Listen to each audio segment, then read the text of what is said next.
Well, it is that time of year once again. The NHL is officially back. And today, I will be giving you my season preview for the New Jersey Devils for the 2021 2022 NHL season.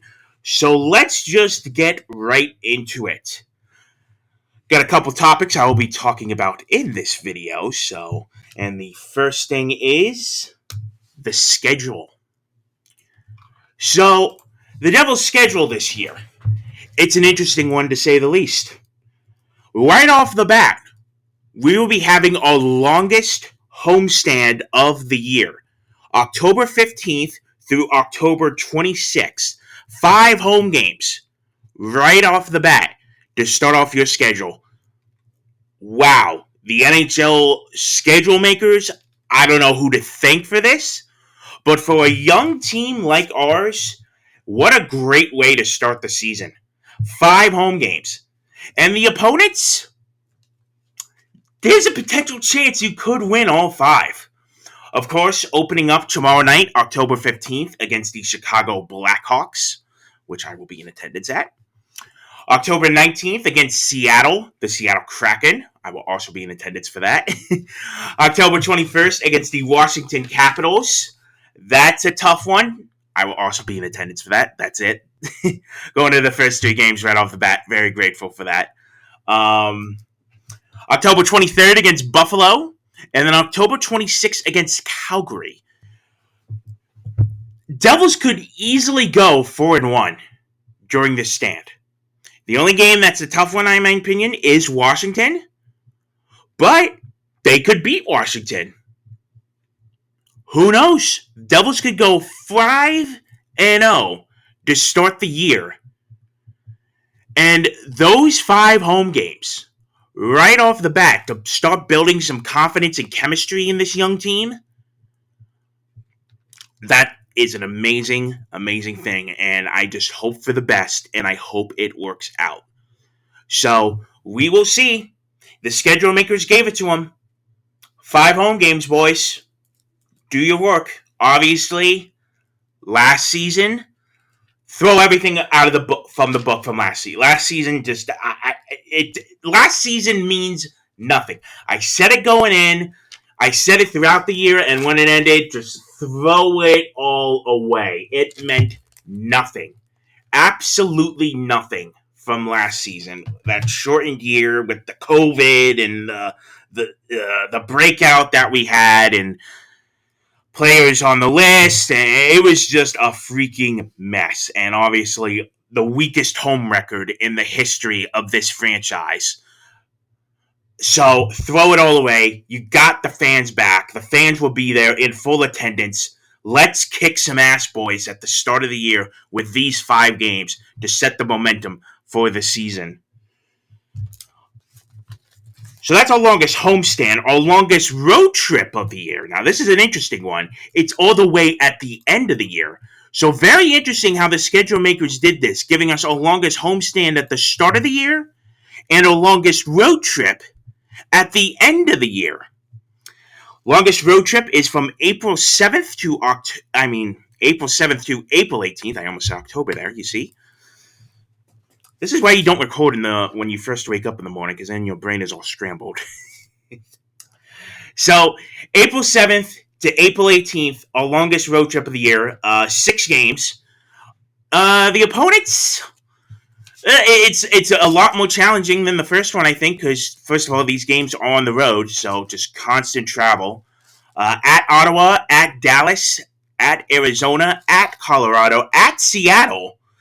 So another little interesting thing there. And then you finish at Vegas. So we're facing Seattle in our second game of the year. But then we won't see Seattle again until April 16th. April 16th, okay? Very interesting there.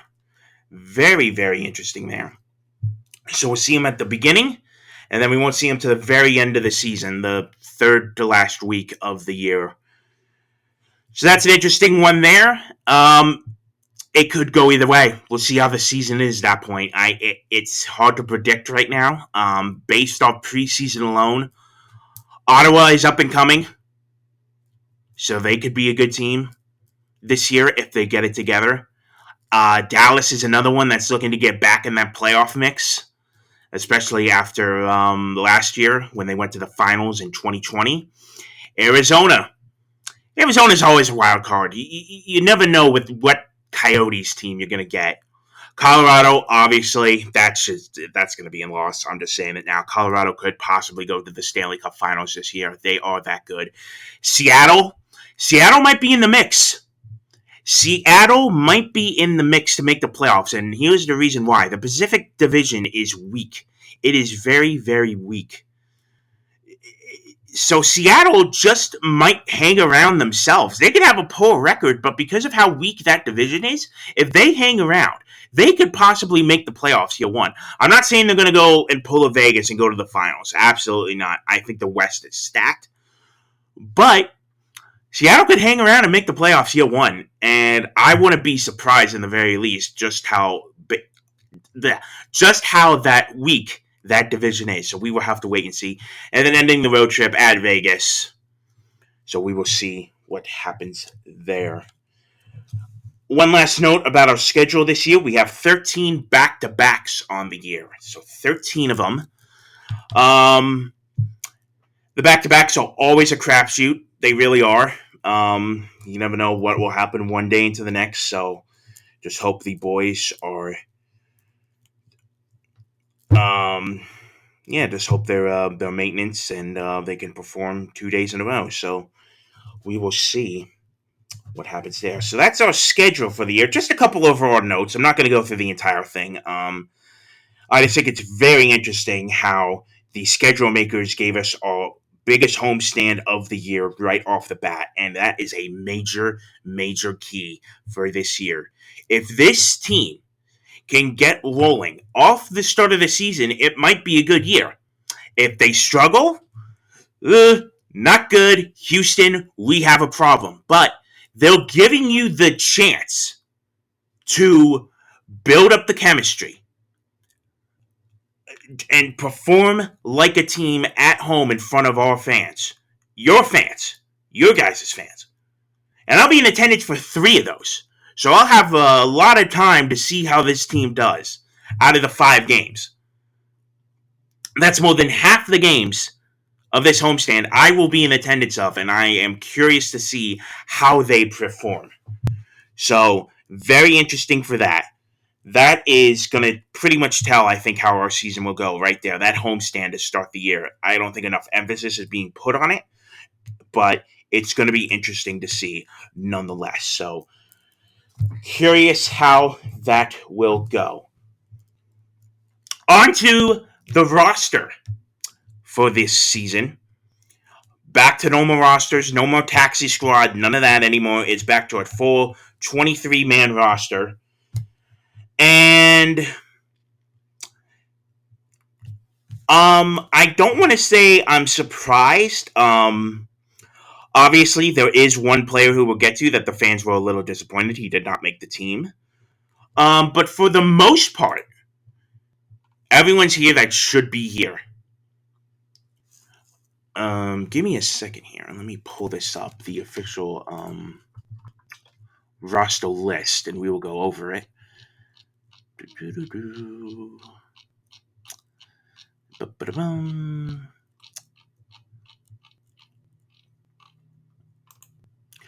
Alright, so here is the official roster list. This is who made the roster, and then we'll go into the lines that were announced so far. In numerical order, number 11, Andreas Janssen. Number 13, Nico Hischier, the captain. Number 16, Jimmy Vesey. Number 17, Igor Sharangovich. Number 18, Dawson Mercer, making the roster. That's a huge one. Congrats to him. Number 20, Michael McLeod. Number 37, Pavel Zacha. Number 38, Frederick Guthier. Number 59, Yanni Krokinen. Number 63, Jesper Bratt. Number 67, Marian Studenik. Number 86, Jack Hughes. Number 90, Thomas Tatar. On defense, number 2, Colton White. Number 7, of course, Dougie Hamilton. Number 33, Ryan Graves. Number 55, Mason Gristine. number 71, Jonas Siegenthaler, number 76, PK Subban, and number 83, Kristen Yaros. Goaltenders, Devils are going with 3 to start the year. Number 29, Mackenzie Blackwood. Number 41, Scott Redford. And number 45, Jonathan Bernier. A couple players are on injured reserve to start the year, but are eligible to be activated prior to Friday. Number 12, Tice Thompson. Number 24, Tice Smith. Number 28, Damon Severson. And number 44, Miles Wood. Don't expect Wood, Severson, or Smith for opening night. Maybe something will happen between now and then. I don't think it's going to happen. Tice Thompson did practice with the team yesterday. Maybe he will be activated. Maybe he will not. So we will probably not have Smith, Severson, and Wood to start the year. At least for the first game. Who knows what the heck will happen between now and then. So that is who made the roster. Now, the lines. The lines are very interesting. Based on what they've been practicing with the past couple days, what Lindy Ruff has been running, the first line is going to be Jack Hughes, Igor Sharangovich, and Yanni Krokonen. Solid first line except for one thing, Krokonen. I don't know why they keep trying Krokonen with Hughes. And I got nothing against Yanni Krokonen. I like him. I just don't think he should be with Hughes. I don't like Krokonen on the first line. He's more of a third line guy. And we're going to get who's on the third line, who I think should be on the first line. So Krokonen on the first, and Hughes and Sharangovich, love it. Those two got a great chemistry together, and I'm expecting big, big things out of both of them this year. Hughes going into his third season, obviously. Got to get paid next summer. We will see what happens. And Igor, of course, coming off his successful first year in the NHL, and I just see nothing but more success for him moving forward. He's a great player, and I am so happy he's on my team. The second line, the captain, Nico Hischier at center, Pavel Zacha on the left wing, Bratt on the right wing. Very good. I like the idea of Zacha on the wing. He plays much better on the wing than he's at center. So that's good. And Bratt, that's a solid second line right there. And Nico Hischier, obviously. This is going to be a big year for Hischier, guys. This really is, because unfortunately, we have some not smart people in this fan base that said, well, does Hischier really deserve to be the captain? He hasn't played that much, and what has he done to deserve it? No. Nico Hischier is the captain of this hockey team. The only first overall pick we had going into that point was Nico Hischier. He is ours. He displays great signs of leadership, and he can play hockey. He can. He just hasn't gotten a chance to do it yet. People are like, well, he's injured a lot. Well, he still hasn't played a full 82-game season. I'll give you that. But some of those injuries weren't his fault. If you look back at his injury history, I can't recall one of those being, quote, his fault. But this is a big year for Hischier. I'm really hoping he takes the next step and shuts up some of these haters. So, good luck to Nico in that second line, which I absolutely love. Now, the third line, this is where it gets interesting. Dawson Mercer at center. How about Dawson Mercer, huh? How about this freaking Dawson Mercer kid? What a steal that 2020 draft was, getting Mercer at, I think it was 18, pick 18, I think. Wow. Mercer has come out of nowhere. I am really happy for him, and I think he's going to have a successful career in the NHL based off his preseason was great. Now, obviously, there's a difference between preseason and regular season, of course, but the way he was playing in the preseason, kid's looking good. Kid is looking really good. And if he can become that third-line center, Hughes line 1, Hughes 2, Mercer line 3, you got 3 legitimate centermen for your franchise. And that is something great to know down the middle we are successful. How long has it been that we could say Devils have been successful down the middle? How many plugs and bums have we put in there? But now to see something establishing with Hughes on line 1, Hischier line 2, and Mercer now on line 3. If Mercer could take that step, obviously, because like I said, regular season, whole different animal.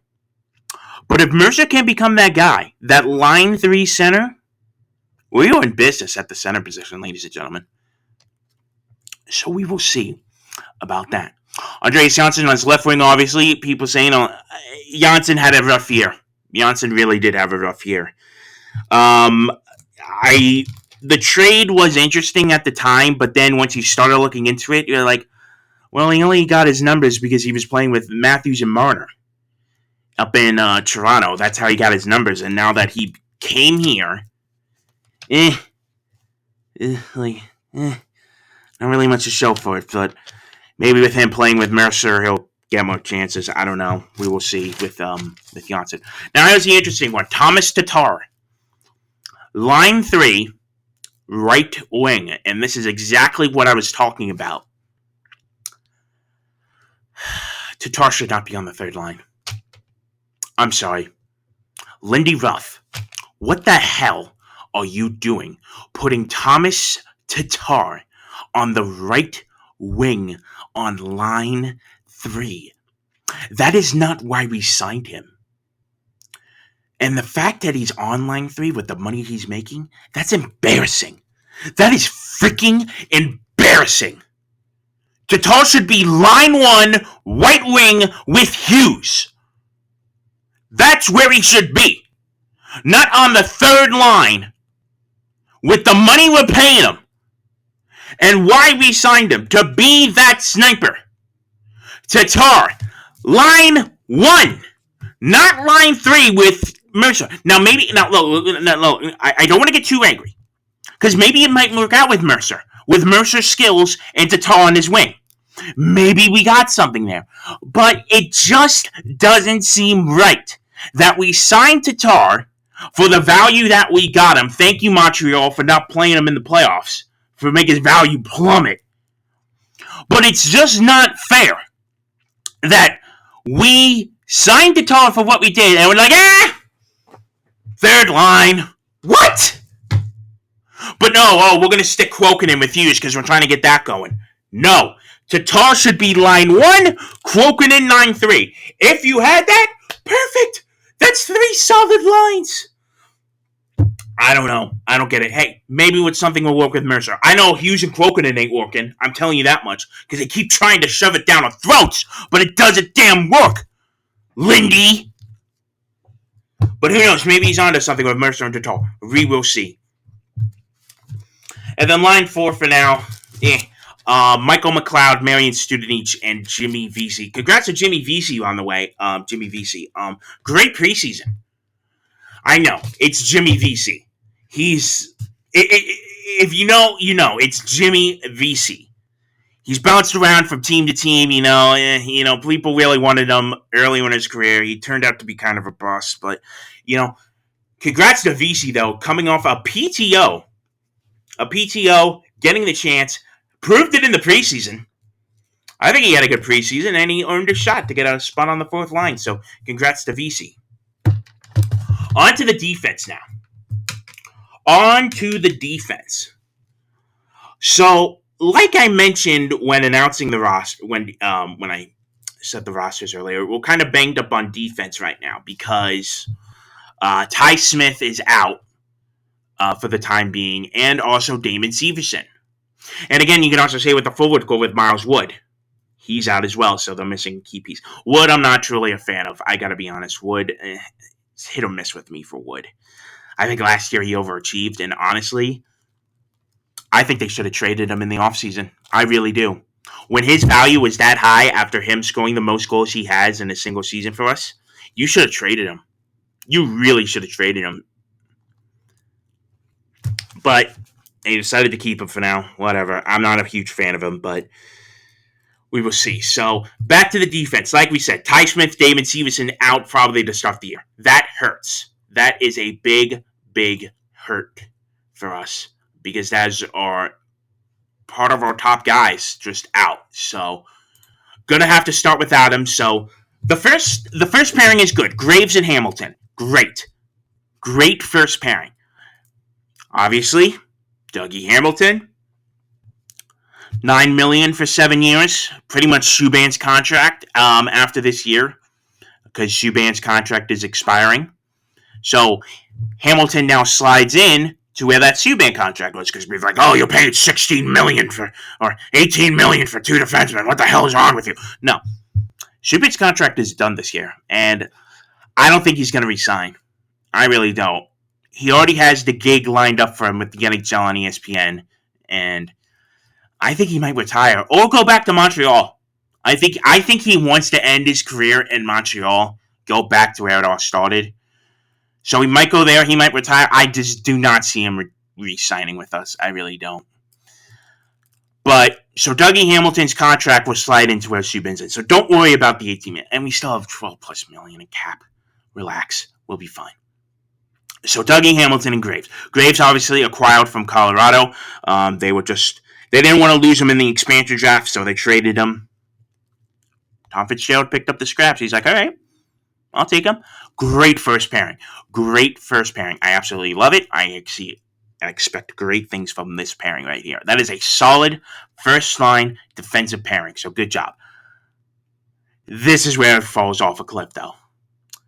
Because of no Severson, because of no Smith, now we're bumping up Siegenthaler of Subban to the second pairing. Oh boy. Oh boy, yeah, this is a third pairing at best.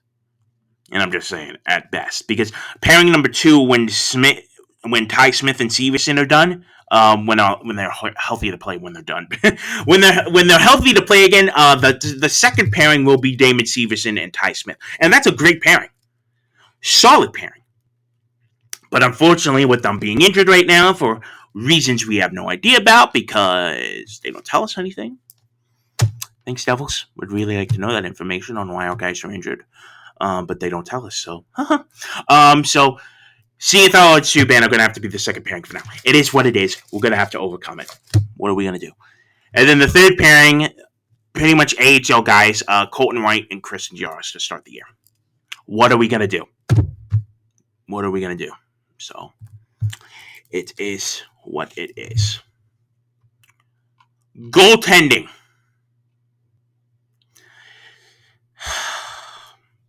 All right.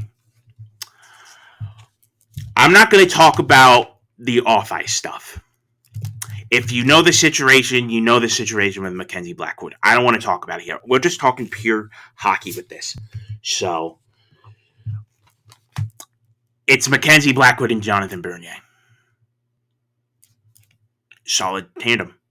Unfortunately, though, Blackwood's coming off a heel injury, and he's still working on it. As of yesterday, he took a maintenance day to rehab his heel.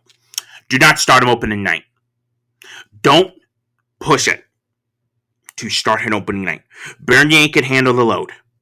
It could be Bernier and Wedgwood for now. Until Blackwood is fully healthy with his heel, mind you.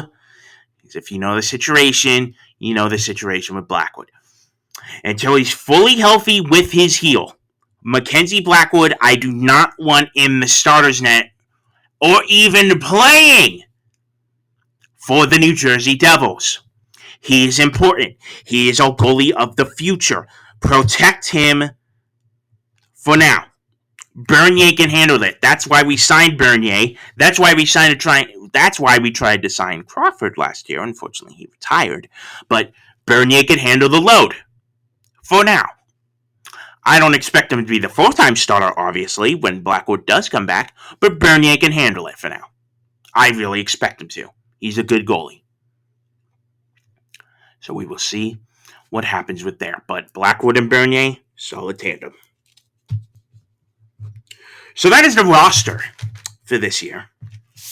Very interesting with that. And really quickly, just want to go over the Utica Comets. Yes, the Utica Comets, the new AHL affiliate for the New Jersey Devils. They are no longer in Binghamton.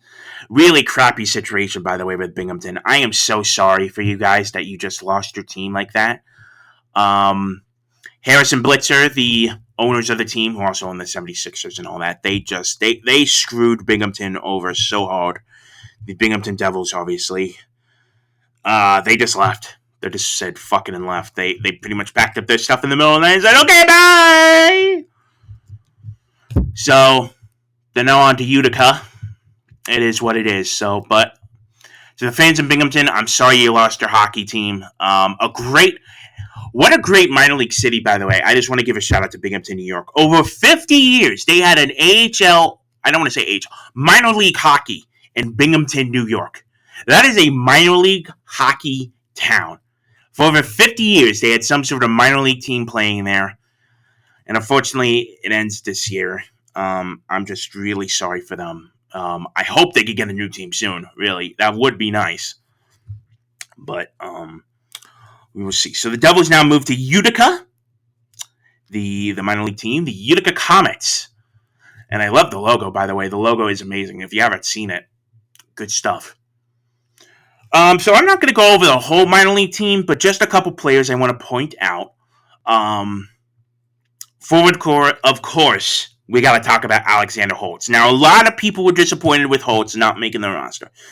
Oh my God, you're putting in VC over Holtz. Oh my God, oh my God, oh my God. What is this management? Blah, blah. Relax. Now, Holtz is obviously better than VC. We can say, every fan can agree on that. But would you rather see Holtz dominate the first line probably in the AHL, getting those top line minutes and just dominating, than him being stuck in New Jersey on either the third or fourth line, where it's more of grinder? That's more grit. I don't want to say grit, but those are the grinders guys. There's nothing. You're not meant to score on the third and fourth line. I would rather have Holtz, and Holtz is an amazing player. He's going to be something in this league. His preseason was amazing. We haven't had a pure sniper on this team since Ilya Kovalchuk. Think about that. The Devils haven't had a sniper like this since Kovalchuk. And unlike Kovalchuk, he ain't going to bail back to Russia in 3 or 4 years. This guy is a franchise sniper. He could turn into our Ovechkin. I'm not saying he's going to be as successful as Ovechkin, but think about that. An Ovechkin-type player for us. And will eventually be playing top-line minutes. Oh, boy. That is going to be something. Holtz is fine. The kid will be fine. Let him dominate in the AHL. And guess what? Injuries are going to happen, guys. And I assume Holtz is going to be the first one up, or at least close to that. Holtz will be fine. And I guarantee you, maybe even by the end of the season, he might be fully called up. We will see. Holtz will be fine. Do not overreact. Do not panic. The kid will be fine. A couple other players I want to mention. Nolan Foote is another one. Now, Nolan Foote, I'm disappointed. I'm going to say that. I'm really disappointed in Nolan Foote. We obviously acquired him 2 years ago when we traded Blake Coleman to Tampa Bay, when we got the pick from the Canucks in the 2020 draft, and Foote was also the prospect we got in the deal. I was hoping Foote would be in the NHL right by now, gotta be honest. Unfortunately, logjam, because we weren't expecting Holtz to Mercer to show up. So while I still have hope for Nolan Foote, it's starting to get to that point where he's gotta do something, or else he's just gonna go by the race side, and that might be a win for Tampa there in that trade. Now, I still think the trade was fair to this day. I really do. Tampa needed that bottom 6 player. We had him. We got prospects and a pick back. It is what it is. So that's just the way hockey works. So I still think the trade is fair. We don't need to say, oh, well, Tampa won the Coleman trade because they got back-to-back cups. Okay, that's fine. Tampa achieved their goal. We achieved ours. We got a solid prospect that I still have hope for, and we got the draft pick in return, Shakir Mukhamadullin, who right now is killing it in the KHL. So, New Jersey Devils 2024, 2025, Shakir Mukhamadullin. And if you don't think I'm getting that jersey with his name on it, you are thinking way different, because I just want to see, even if it's for one game, if Mukhamadullin plays one game in the NHL, you could say that jersey was worn by a Devil, and hell, I'm getting that thing, because just the name alone is worth it. So, that's my thoughts on Foote. I still have hope for him. We will see what happens. Graham Clark, Fabian Settlin, Nathan Schnarr, Wayne Schelsmer, solid guys. Jesper Bachfest. Jesper Bachfest. Trey Bachfest. Unfortunately, what are we going to get from him? Probably nothing. That's the sad part, really. Bachfest. It just didn't work out. Really, we all had high hope for Bachfest. We really did. Unfortunately, it just never really worked out. So it is what it is. Oh well, we just got to move on then. Sorry, Bachfest. It's not going to work out here in New Jersey. So, we'll see what we can even get for him. Even if I don't know. I don't know what you get for Bachfest at this point. I really do. A fourth, a fifth, maybe a third. You can try and convince him that convince a team that he's still something. I don't know. Just getting a bag of hockey pucks at this point. So it is what it is. Defense for Utica. Just a couple guys. Riley Roche. Riley Roche is one. Kevin Ball, of course, number 88, big Kevin Ball. Nikita Okachuk. Just a couple guys, solid prospect. I don't want to say solid. The prospects of votes, definitely. And if injuries happen to the defensive core, they will get called up. So we will see. And the goaltenders, just one. Nico Dawes, number 35. Nico freaking Dawes. This kid was selected in the third round of the 2020 NHL draft. And who was the advocate for drafting him? I don't know, Devils fans. I don't know if you ever heard of this guy called Martin Brodeur, but he was the one that said to draft Dawes. He specifically told Tom Fitzgerald, our GM, they said, I like this kid. I really do. I think he's going to be something. And that's the greatest goaltender of all time, by the way, to say that. The GOAT, Martin Brodeur. To say, I want to draft this kid Dawes. Wow. Way to go, Marty. Way to freaking go. I hope he is the starting goaltender of this team. I really do. This kid, if he's the starting goaltender, he will be in the NHL when Bernier's contract expires. He will be Mackenzie Blackwood's backup, and that is going to be a solid tandem. I cannot wait for Nico Dawes to eventually make it to the NHL because the kid looks special. So that is the AHL, the Utica Comets. I'm hoping for a good year. I really do. They have the pieces. Playoffs would be nice. It would be nice to finally see a Devils minor league team make the playoffs because for years upon years, it's just been trash. Now they have a decent team. They have a great coach in Kevin Dineen. And maybe he'll lead them to the promised land. That would be nice. So good luck, Utica. I will be keeping an eye on them throughout the year. So we will see what happens with them.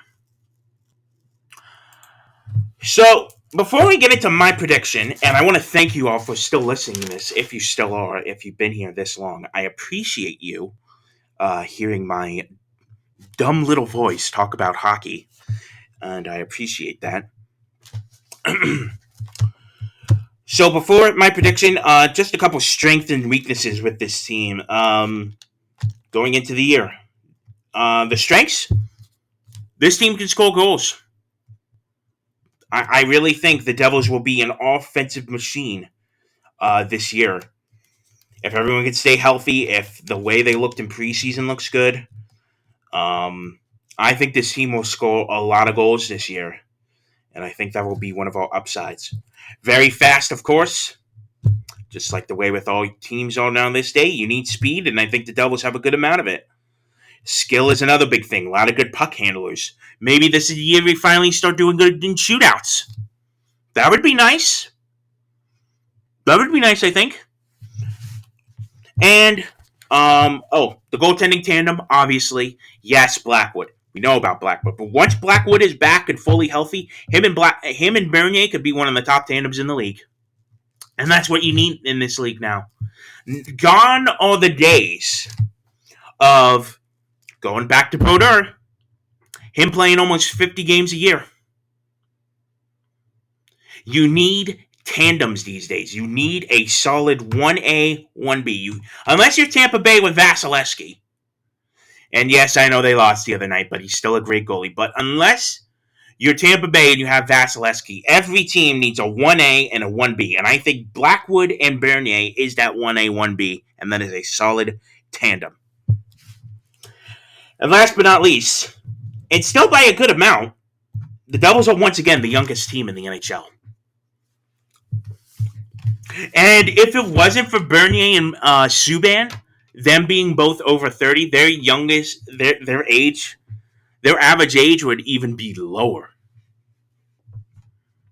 So think about that. So, Devils once again, youngest in the NHL. So this team is still very, very young. It is a very young team. Bunch of babies still. Bunch of young boys trying to become men. So which we'll get to that in the weakness segment. And let's go over the weaknesses for this team. The defense. I said it while we were going over the lineups. The defense is going to be weak to start the year. We're just going to have to overcome it. I think it might be we might have some high-scoring games to start the year. Until Severson and Smith are back fully healthy, defense is rough. And even when they come back, it still might be a little rough. So, defense is going to be a tough thing this year, once again, unfortunately. So, we're just going to have to try and overcome it. Lack of size is another one. This isn't really a weakness, but if you're just pointing out strengths and weaknesses, and a lack of size is one, I'm not worried about that. We don't need to be the Rangers who got their butts smashed by the Capitals last night just because, let's get grit and toughness. Tom Wilson freaked us out.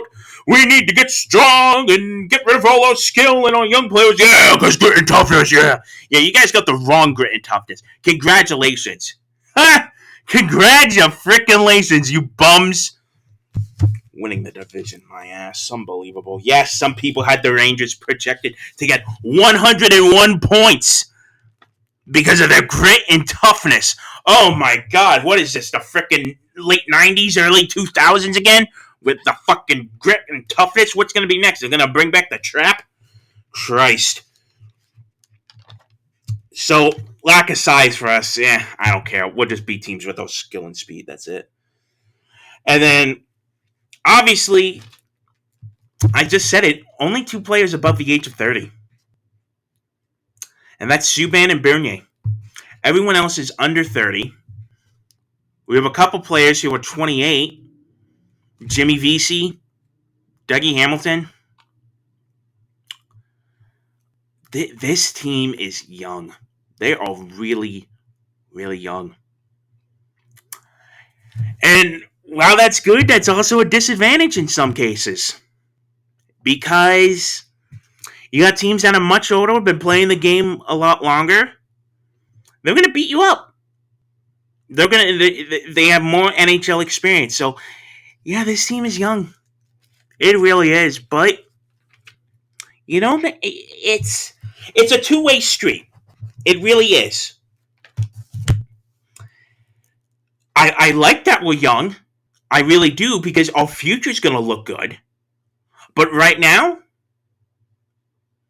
it's just, you got teams that are a lot older, more NHL experience, and they're gonna push you around a bit. But the future, the future is really looking good. And with that, the moment you have all been waiting for, I hope, and if you tuned out, then you're not even hearing this. But if you tuned in, if you're still listening, prediction. What do I think the 2021-2022 season is going to be. I expect improvement. First of all, I really do. I do expect that I don't expect this team to be a bottom feeder. I really don't. I think those days are hopefully gone. Do I expect them to make the playoffs? No, I unfortunately not. But first or second team out, that's not on the edge of the realm here. That could happen. I think the team finishes sixth in the Metro. I really do. The Metro hockey, we can all say the Metropolitan Division is the toughest in the NHL this year. There are a lot of good teams. You got Washington, obviously, Pittsburgh. Pittsburgh's a little beat up right now, but the thing is, while Washington and Pittsburgh are going to be on the downfall soon, which does help us because we're getting to that point. But you can never count out Pittsburgh with Crosby and Malkin and Washington with Ovechkin. Those are two teams you can never count out. And even if they don't win the Metro, they'll always be in that playoff look. Maybe they won't. Maybe they miss out this year, but they're always going to be there. Islanders are another one. That team is built for the playoffs. They might win the division. They might not, but I definitely do think they make the playoffs. Carolina is another one. And oh boy, that's going to be interesting, though. Dougie Hamilton's first game back in Carolina. We'll see if he gets the Heroes welcome back or not. So we're going to have to watch out for when the Devils play the Hurricanes in Carolina for the first time this year. But Carolina's another one that always hangs around. Pretty good team. They have their weaknesses of their own, but they'll always be in the hunt. Philadelphia. While I don't like to talk about it, Carter Hart is still a good goalie in this league. He had a bad year. But Phil, he could easily have a bounce back year and they could make the playoffs. I don't see them winning the division like some people say, but they'll be around. And I hate to bring it up. The Rangers. I don't think they're winning the division like obviously some people say. I personally have them missing the playoffs, but who knows? They might hang around. So you got all these teams in the Metropolitan that I mentioned, and then there's Columbus, but Columbus is Columbus. They're just, oh boy, Blue Jackets are a mess. But you have 6 out of the 8 teams in the division that I just mentioned that could easily make the playoffs. Easily make the playoffs, and unfortunately, only 4. Technically, you only get you get the minimum of 3, and who knows what the Atlantic is going to be? The Atlantic is also stacked, so they could take both wild card spots. So really, it could come down to a 3-team race. It could come down to a 3-team race. I think it's a split. I think it's a 4-4 split between the Metro and the Atlantic. So 4 teams from the Metro, 4 teams in the Atlantic. So let's call it that. 4 teams. And with the amount of talent on all these teams in the Metro, only 4 of them are going to make the playoffs. And I think that's going to be a tough year. I unfortunately do not have the Devils making the playoffs. I just have them below that first or second team out. 6. I have them in 6th place in the Metro division this year. But that's it. If they can finish 6th, I'll take it. I just want to see improvements this year. That's all I want to see. And hell, maybe they might be the first or second team out. Maybe they might sneak their way in. We have no idea what this team is going to be. Obviously, I think it's just now making the playoffs. I think they just have to be perfect, and I don't think that will be. Next year, however, we could talk about that. I don't think it's this year, but next year is when they will take that major step. But they are getting there. The light, we are approaching the light at the end of the tunnel. You're like, you're still rebuilding, man. No. The rebuild is over. The rebuild is over. Now it's just about finding the pieces that could take this team into the playoffs and back on a deep playoff run. And I don't think that's this year, but next year might be that year. But this year is a big year because we have to see the steps are being taken. If they finish 7th or 8th in the Metro again, we have a problem. That's when we have a problem. Because then we're in deep shit. Because then we'll know this core won't do it, and pieces might have to be purged. But if they could finish 6th, if they could finish 5th, possibly, maybe sneak their way into a wild card. I don't know, but if they could finish 5th or 6th, I will take it. I personally have them 6th. If they finish 5th, great. 6th, great. 7th or 8th, no. So, that will do it. That is what I think the 2021-2022 NHL season will be for the New Jersey Devils. I'm excited. I am happy hockey is back. I've waited this long. It was a long off season with a lot of moves being made, but I'm just excited that the NHL is officially back, and I am happy that I will be going to the first 3 games of the year. Obviously, the home opener tomorrow night against Chicago, Seattle on the 19th, and seeing Washington on the 21st to start off the year. That's a great time, so and I cannot wait for it. Hope everyone enjoys watching the games, and positive thoughts, people. I think this will be a good year for us. I'm hoping for improvement, and we will see what happens. Let's go, Devils.